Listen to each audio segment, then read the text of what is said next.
ایک دیوانی لڑکی کی سچی کہانی۔ اس کے گھر والے اسے دیوانی کہتے تھے۔ وہ واقعی دیوانی تھی، مدینے کی دیوانی۔ اسے بچپن سے ہی مدینے والے کا شہر دیکھنے کی تمنا تھی۔ اس کی خواہش تھی کہ وہ مسجد نبوی سلم میں ایک بار صفائی کی سعادت حاصل کرے۔ گھر میں وہ جب بھی جھاڑو دیتی اس کے تصور میں مدینے کی گلیاں آ جاتی تھیں۔ کبھی وہ کعبے کی صحن میں بیٹھی ہوئی ہوتی تو کبھی گنبد خضرا کے سامنے۔ اس کو یہ لگن، یہ تڑپ بچپن سے ہی عطا ہو گئی تھی۔ یہ تڑپ بھی ایک سعادت ہے، جس کو نصیب ہو جائے وہ خوش نصیبوں میں آ جاتا ہے۔ یہ ایسی تڑپ ہے جس میں سکون ہی سکون ہے۔ اس لیے 6-7 سال کی عمر سے ہی اس نے اپنا جیب خرچ ایک ٹین میں جمع کرنا شروع کر دیا تھا۔ گھر والوں کی طرف سے اسے جو بھی پیسے ملتے وہ اسے ٹین میں ڈال دیتی۔ وہ ایک متوسط گھرانے سے تھی، اس لیے جیب خرچ کچھ خاص نہیں ملتا تھا۔ نور نام تھا اس کا۔ نور کے گھر والوں کو 6 ماہ بعد پتا چلا کہ وہ عمرے کے لیے پیسے جمع کر رہی ہے۔ اس نے یہ بات کسی کو نہیں بتائی تھی۔ ایک دن وہ اپنے جمع کیے ہوئے پیسوں کو گن رہی تھی تو اس کی امی نے دیکھ لیا۔ بچی کے ہاتھ میں اتنے پیسے دیکھ کر وہ حیران رہ گئی۔ یہ پیسے کہاں سے لیے تم نے؟ نور کی والدہ نے اس کے ہاتھ سے پیسے چھینتے ہوئے سختی سے پوچھا۔ نور کو اپنی 6 ماہ کی محنت پر پانی پھرتا نظر آیا۔ امی، یہ مدینے کے ہیں، یہ نہ لیں آپ۔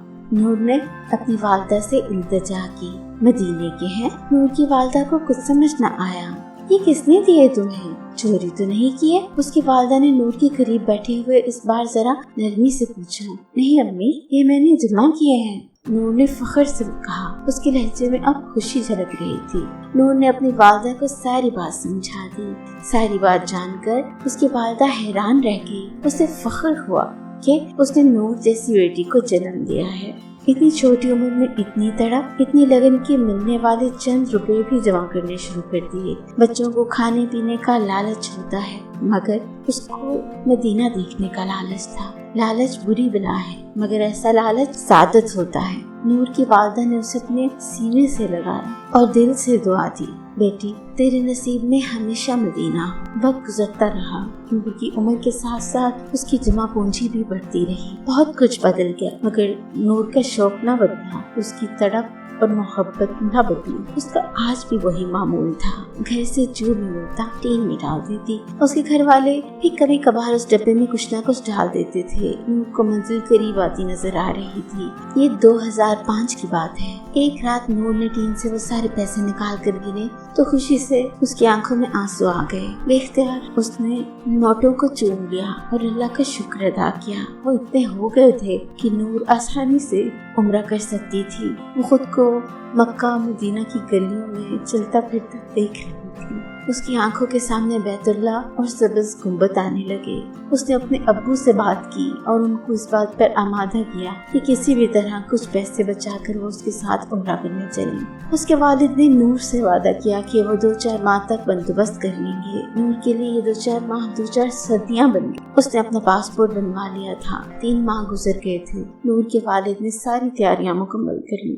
ممکن تھا 15-20 دنوں تک باپ بیٹی عمرہ کے لیے روانہ ہو جاتے، مگر قسمت کو شاید یہ منظور نہیں تھا۔ اللہ نے غفلت میں سوئے ہوئے ہم خطا کار انسانوں کو جگانے کے لیے زمین کو ہلا دیا۔ 2005 میں آنے والے زلزلے نے ہر طرف تباہی مچا دی۔ اس میں کشمیر کے کئی گاؤں شہروں کا تو نام و نشان ہی مٹ گیا۔ لوگ بے یار و مددگار ہو گئے۔ نہ رہنے کو چھت رہی، نہ کھانے کو کوئی سامان۔ بے شمار لوگ اپنوں سے بچھڑ گئے۔ امدادی کارروائیاں شروع ہو گئیں جس میں حکومت اور عوام نے بڑھ چڑھ کر حصہ لیا۔ پورے پاکستان کے لوگ اپنے ہم وطنوں کے دکھ کا مداوع کرنے امڑ پڑے۔ کھانے پینے کے سامان سمیت پہننے اوڑھنے کو جو بھی میسر ہوا لے کر پہنچے۔ نور کو بھی اس حادثے کا علم ہوا تو اپنے ہم وطنوں کے دکھ میں وہ رو پڑی۔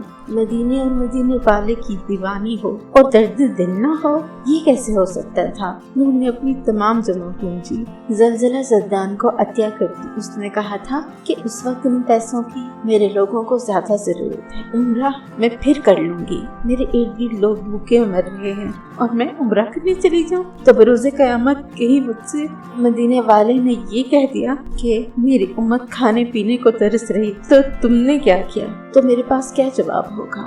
ٹھیک 6 ماہ بعد نور کا رشتہ آ گیا۔ لڑکیاں سعودیہ میں اپنا بزنس کرتا تھا۔ بٹن کے بعد ہاں کر دی گئی۔ لڑکے والے ماہ بعد نکاح مانگ رہے تھے۔ نور کے گھر والوں کی گرچہ کوئی خاص تیاری نہیں تھی مگر انہوں نے انکار نہیں کیا اور 1 ماہ بعد دن مقرر کر دیا گیا۔ شادی ہو گئی تو دلہن بن کر اپنے سسرال چلی گئی۔ شادی کے 15 دن بعد لڑکا واپس سعودیہ چلا گیا۔ اس نے نور سے کہا کہ وہ اسے جلد اپنے پاس بلا لے گا اور 2 ماہ بعد نور سعودیہ جانے کے لیے جہاز میں بیٹھی تھی۔ یہ پاکستان سے ڈائریکٹ مدینے کی فلائٹ تھی۔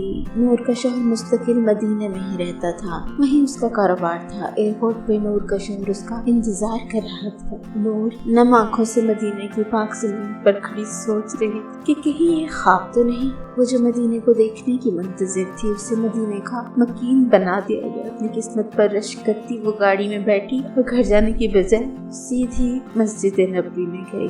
مسجد نبوی پر نظر پڑتے اس کی آنکھوں سے اشکوں کا سمندر بہہ نکلا۔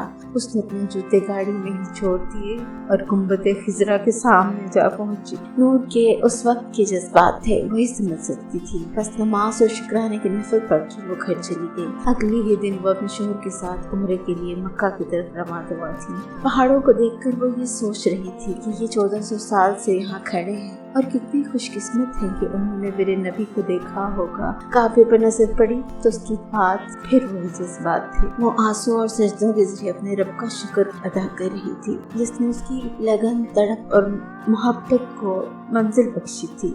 سچ ہے، لگن سچی ہو تو منزل خود چل کر آپ کے پاس آتی ہے۔ مدینے کو دیکھنے کی خواہش میں وہاں کی مکین بن گئی تھی۔ اسے یاد ہی نہیں تھا کہ اس نے کتنے عمرے کی ہیں۔ اس کا ہر خواب پورا ہو گیا تھا۔ وہ دیوانی تھی اور مدینے کی پاک گلیاں اسے ماں نے دعا دی تھی، بیٹی تیرے نصیب میں ہمیشہ مدینہ ہو، اور وہ مدینے کی ہو کر رہ گئی تھی۔ عمرے کے لیے بچپن سے جوڑے گئے پیسے مشکل وقت میں خلق خدا کو دینے والے کو اللہ کیسے مایوس کر سکتا تھا بھلا۔ اللہ پاک ہم سب کو ایسی لگن اور محبت نصیب فرمائے، بار بار اپنے اور اپنے پیارے حبیب کے در کی حاضری نصیب کرے، آمین ثم آمین۔ اگر آپ کے دل میں بھی ایسی سچی لگن اور خواہش ہوگی تو اللہ پاک آپ کے لیے بھی سبب ضرور بنائے گا۔ اگر آپ کے دل میں یہ لگن ہے تو آمین ضرور کمنٹ سیکشن میں لکھے گا۔